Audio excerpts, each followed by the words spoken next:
Hey man, what up man? Sunday, February 2nd in the NBA. We've got a 5-game NBA slate today. Today's video, we're going to go game by game. I'm either going to give you a pick or a lean in today's slate. We got a little recap to get to though before we get to it. Drop a like on the video if you're rocking with me. Let's go. Now in yesterday's video, 1 and 2 day and VIP had a little bit of a better day, but still a small losing day, man. Two straight losing days here to bring us down slightly for the week. Down zero point 0.4 units. We can turn it around. A little winning day today. We're right back on the winning side. I'm trying to shoot for the third straight winning week since coming over to YouTube. The first 2 weeks that we've had here have been winning weeks. Now this week we're slightly down. We need a little bounce back today to get us that third straight winning week over here on YouTube.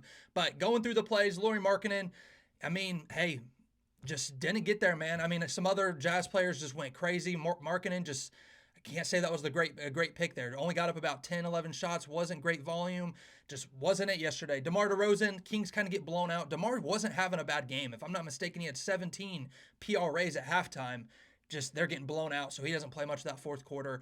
LeBron, Lakers get it done there in the video, and then we hop over to VIP. Heat +3. We got great CLV on that play because we took that before Wemby got ruled out, so easy money there. Lou Dort over 1.5 blocks plus steals. He always hits that versus the Kings. If you took Lou Dort and a lot of other props yesterday, he kind of went crazy. And then Mikic, I don't know, I don't butchering his name, boys, but he ends up getting injured. That line got bumped up to 5.5 before game time. I had VIPs asking if they should take it at 5.5, and I said, hey, if you can get it at plus odds, I still don't mind it. Backup point guard there for the Hornets ends the game with about 8-9 assists, and Mikic there gets hurt. So, I mean, I felt like we were on the right side, the right mindset there, but just doesn't get it done. So, small losing day, little bounce back today. Let's secure the bounce back. I'm tired of these damn losing days. Let's go. 5-game NBA slate. Now in today's video, you're going to hear me give out a lot of leans because I've been telling everybody today, you just saw the huge trade last night. Luka going to the Lakers, AD getting traded to the Mavs. I don't think this is going to be the last trade we see in the next couple days. And there's a lot of teams on the board where I think they can make some really crazy trades here. So I would recommend waiting to play some stuff until closer to game time. That's how I'm taking advantage of today. So right now I don't have any official plays, but I'm going to let you know the teams or the plays that I'm looking at here, and I'm just going to, I will end up locking them in. It'll just be closer to game time. So listen to the verbiage and pay attention to who I'm liking, what I'm liking. But first game on the board here, Bulls at the Pistons.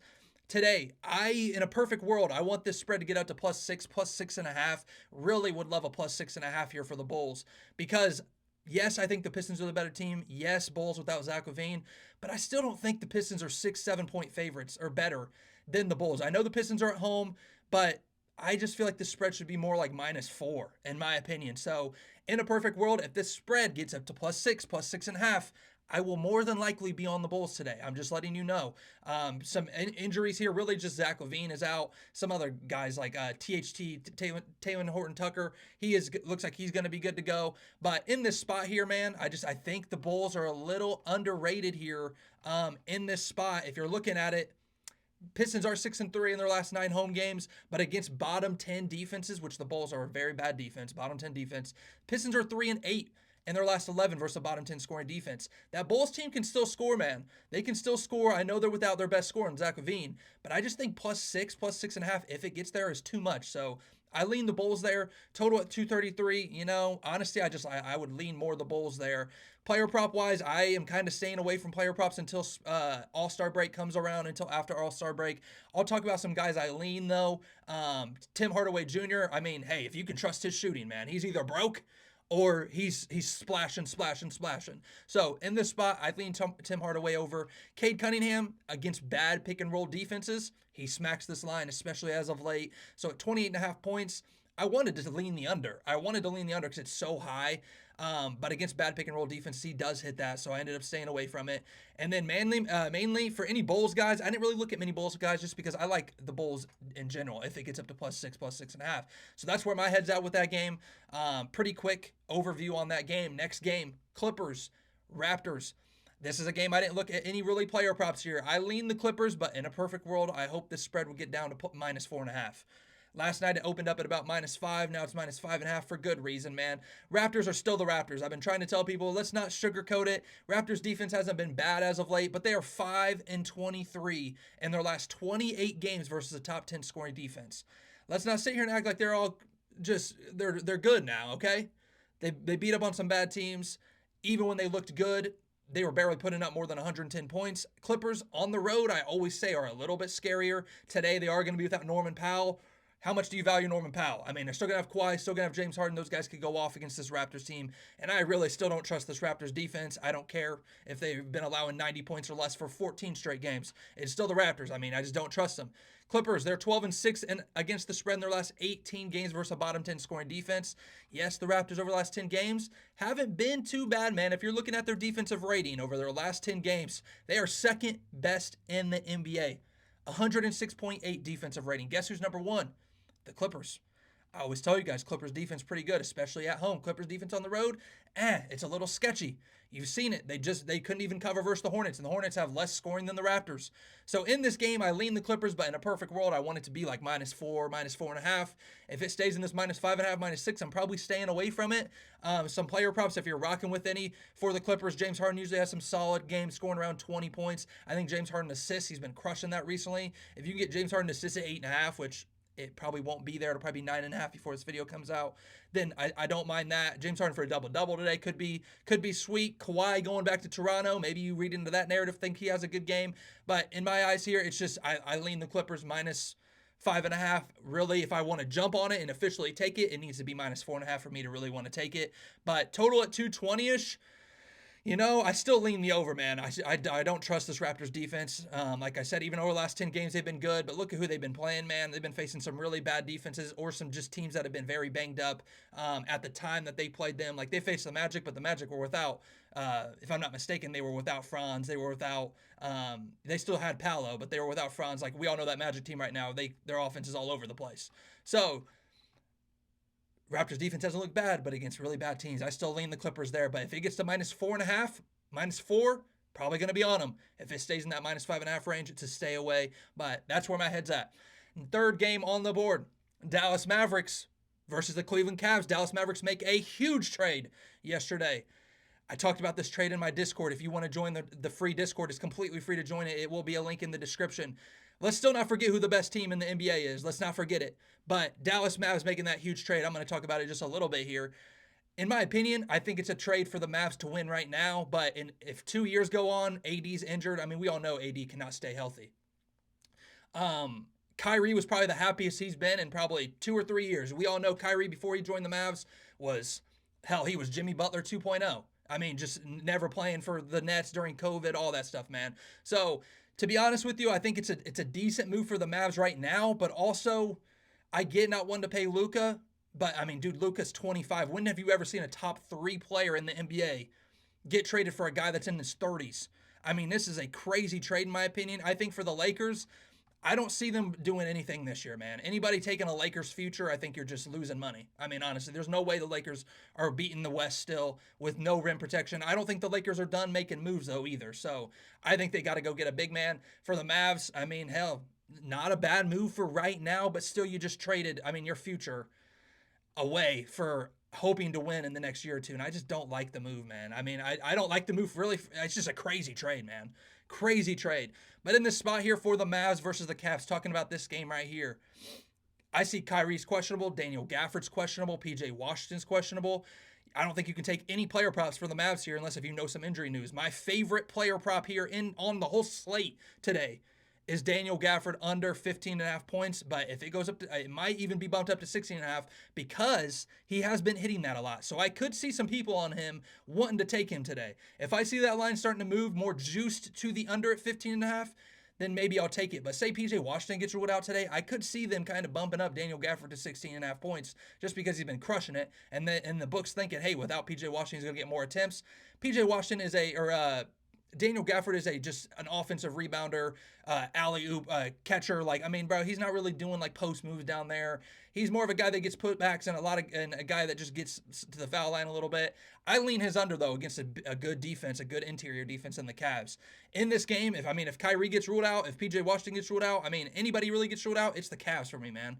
It's the Cavs. I think in this game it's the Cavs, but I think you got to wait for some injury news. I think you do got to wait for some injury news. But like I said, my favorite player prop under would be Daniel Gafford against the Cavs here, mainly based off the matchup against the Cavs. Not because of what he's been doing recently, because if you've been looking at what he's been doing recently, Daniel Gafford's crushing that. But you feel me? I think Daniel Gafford here in a tough matchup versus the Cavs, when he faces a top 10 defense that allows points in the paint, Cavs interior defense is good. Daniel Gafford's, if he's hitting that, he's hitting like 16, and that's without Derek Lively. So he's barely going over that, and most games going under it. So that's where my head's at with it, but I got to wait for some injury news. You feel me?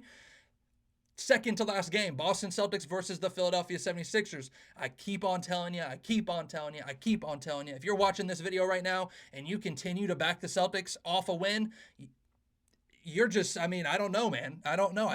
You might have to go get checked out in some way because they are horrible against the spread off a win this year. Off a loss, they are money.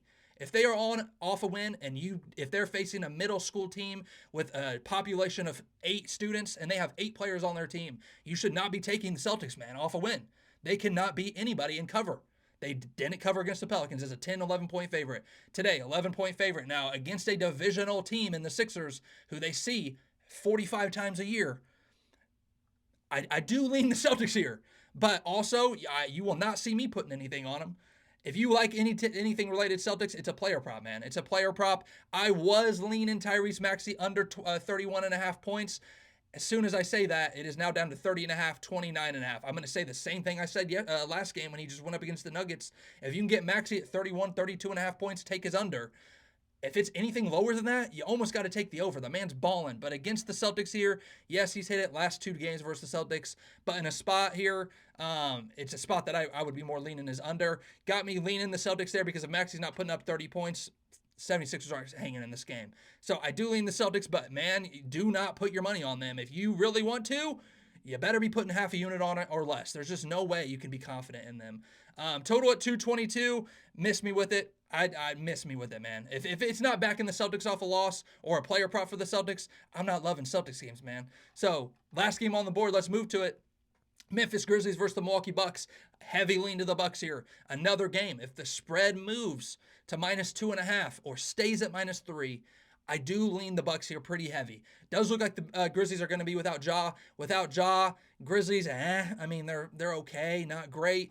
Bucks have lost a couple games in a row, but they were on the road. I've been saying the same thing about the Bucks as I have the Clippers. Bucks on the road this year, not near as good as they are at home. 9-13 on the road compared to 16-7 at home. Bucks just lost 3 of their 4 on the road against some bad teams. The Trailblazers, and then losing to the Spurs in the fashion that they did, allowing 144 points to the Spurs. I mean, I kind of expected that. I expected Wemby to have a good game, but dang, I didn't expect that. Now with the Bucks returning home, I do lean the Bucks, but the Grizzlies kind of have owned the Bucks over the last couple years, with or without Ja. They have owned them. Last 6 games that they've matched up, Grizzlies have won. Now, if you just heard me say it, last game that Wemby just faced up versus Giannis, and the Spurs blow them out, I said, I don't know if I see Wemby going out here and losing another game to Giannis. It's a game where he's going to want to show up and play well and kind of at home for the Spurs. I did lean the Spurs. I thought Wemby would have a good game if you go watch that video and watch the explanation on that game. For this spot, I kind of see the same thing, but for the Bucks here, they've lost 6 straight to the Grizzlies with or without Ja. Doesn't look like they're going to have Ja. If the Grizzlies lose, or if the Bucks lose this game, I mean, the Grizzlies just have their number. But Grizzlies' defense on the road, man, is not very good. Over the last 10 games, Grizzlies' defensive rating on the road ranks 22nd. You got teams like the Wizards, Warriors, Pelicans, Jazz in that area. So Grizzlies' defense, that's just last 10 games in general. If you're looking over the last couple games on the road, oh man, it's really bad. So if you're looking last like 7, 8 games here on the road, Grizzlies rank 29th in the NBA in their last 8 games on the road. They're 4-4 in their last 8 on the road, the Grizzlies, and they rank 29th in defensive rating. That is horrible. Guess who's worse, actually? Looking at it, the Bucks. The Bucks in their last 8 games on the road, 7 games on the road are the only team that's worse. But if you go at home, it's a completely different story, it seems like. Grizzlies defensive rating at home, pretty decent. Now over the last like 15 games, it still hasn't been great. But the Bucks, I mean, you go to them at home, Bucks third best defensive rating at home over their last 8 home games. Bucks over the last 8 home games, 6-2 with the third best defensive rating. So it's like they're kind of like the Clippers at home, play great on the road. So in this spot here, I lean the Bucks. Perfect world, the spread gets to -2, -2.5. That's really perfect world there. If it's at 2.5, 2, I'd lean the Bucks pretty heavy there. If it stays at 3, I still lean the Bucks. If it goes up -4, -4.5, to stay away pretty easy there. Now, Bucks against bottom 10 scoring defenses, they are 12-4 in their last 16 versus bottom 10 scoring defenses. The Grizzlies are allowing a lot of points, even though sometimes their defensive rating isn't the greatest. The over for the Bucks, over has hit 4 of the last 5 Milwaukee Bucks games versus bottom 10 scoring defenses. Now, I would say if this total was low 240s, high 230s, maybe lean the over at almost a 250 total. I mean, we're up at 246, 247 right now for the total in that range. I can't lean an over there. That's just too damn high. And I just lean the Bucks. You feel me? So in that spot, lean the Bucks. Some guys there, some teams there that I'm liking. In a perfect world, we just got to get the spreads to move around a little bit. Now, if you're in my VIP, you will get the plays as soon as I see them. I will be on the books looking at throughout the day, waiting, seeing if lines move. And when I see it at the best line that I think it's going to get at, that's when I'll hop on it. So if I see the Bulls at +6, +6.5, I will lock that in because I think that's probably the best it's going to get today, unless there's some injury news or trade news comes out in that game. So couple things with the Clippers there, same thing. If Clippers get down to -4.5, which I doubt it will probably, but if it does, I'm leaning them pretty heavy. I like that. Daniel Gafford, I just got to wait for some injury news. I like his under today if it stays at 15.5. Say Kyrie, PJ Washington get ruled in and Daniel Gafford drops down to 14.5, stay away. 15, 16.5 is what I need there for the under. And then the Bucks there. Perfect world, -2.5, -2. If it stays at -3, still lean them pretty heavy. I would definitely consider taking them still. So some heavy leans. I know no official plays today, but if you're in the VIP, there will be a link in the description for VIP. In the free Discord, I will lock in something on my Twitter/X. I will have a play posted when I lock some stuff in. So just check around on the different socials, man. I probably will hop on TikTok live a little bit later today as well. So if you guys want to hop in the live and get any plays that I may be on, lock it in, man. And you can also check the comments, the pinned comments.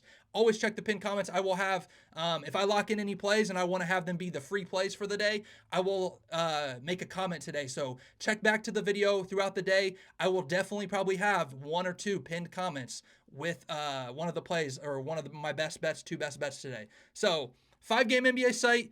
Please be careful. I feel like more trade is going to come out, man. The deadline is in about 4 days for the trade deadline. This will not be the last big trade that we see. I feel like we will see some trades, and sometimes you won't see trades until 30 minutes before game time. So injury news, trade news, be careful. I would recommend not really taking many plays until about an hour or 2 before game time, just so you know the lineups, kind of what's playing out, in my opinion. That's what I recommend. But hey, I know some people want to try to beat the lines, really feel like they got to get the bets in early, but sometimes holding off is the best thing to do so you can get the most information before game time. So just be careful, but hey, let's have a day, 5 games. We need a bounce back today. We got to end this week up in the green, if you feel me.